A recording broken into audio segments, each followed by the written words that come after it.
Hi friends, welcome to Karthik Telugu news. ఇవాళ ration కార్డుల గురించి మరొక ఇంపార్టెంట్ అప్డేట్ న్యూస్ అయితే రావడం జరిగింది. దీని గురించి మరిన్ని విషయాలు ఈ వీడియోలో తెలుసుకుందాం.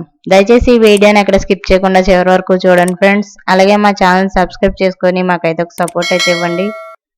వివరాల్లోకి వెళ్ళినట్లయితే ప్రస్తుతం తెలంగాణలోని మీ సేవా కేంద్రాల్లో కొత్త రేషన్ కార్డుల కోసం దరఖాస్తులను స్వీకరిస్తున్నప్పటికీ ఎన్నికల తర్వాత మాత్రమే కొత్త రేషన్ కార్డులను జారీ చేయనున్నట్లు తెలిసింది.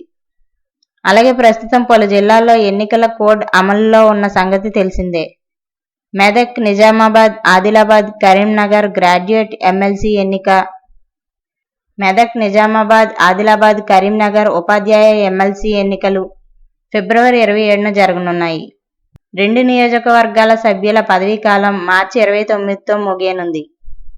ఎన్నికల కారణంగా మోడల్ కోడ్ ఆఫ్ కండక్ట్ అమల్లోకి వచ్చింది. ఇక దీంతో ఎన్నికల ప్రవర్తన నియమావళి ముగిసిన తర్వాత మాత్రమే కొత్త రేషన్ కార్డులు జారీ చేయనున్నట్లు తెలుస్తుంది. అప్పటి వరకు దరఖాస్తు ప్రక్రియను కొనసాగించాలని ప్రభుత్వం భావిస్తుంది. అయితే కొత్త రేషన్ కార్డుల కోసం దరఖాస్తు ప్రక్రియ మాత్రం కొనసాగుతుందని, ఇది నిరంతర ప్రక్రియ అని, మీ సేవా కేంద్రాల్లో దరఖాస్తు చేసుకోవాలని ప్రభుత్వ వర్గాలు చెబుతున్నాయి. ఎప్పటికప్పుడు దరఖాస్తులను పరిశీలించి కొత్త కార్డులను జారీ చేస్తామని అంటున్నారు.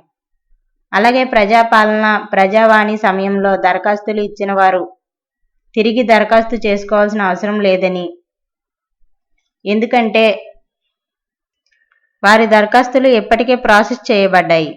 తెలంగాణ ప్రభుత్వం రాష్ట్రంలోని 6.68 లక్షల నిరుపేద కుటుంబాలను కొత్త రేషన్ కార్డులకు అర్హులుగా గుర్తించింది.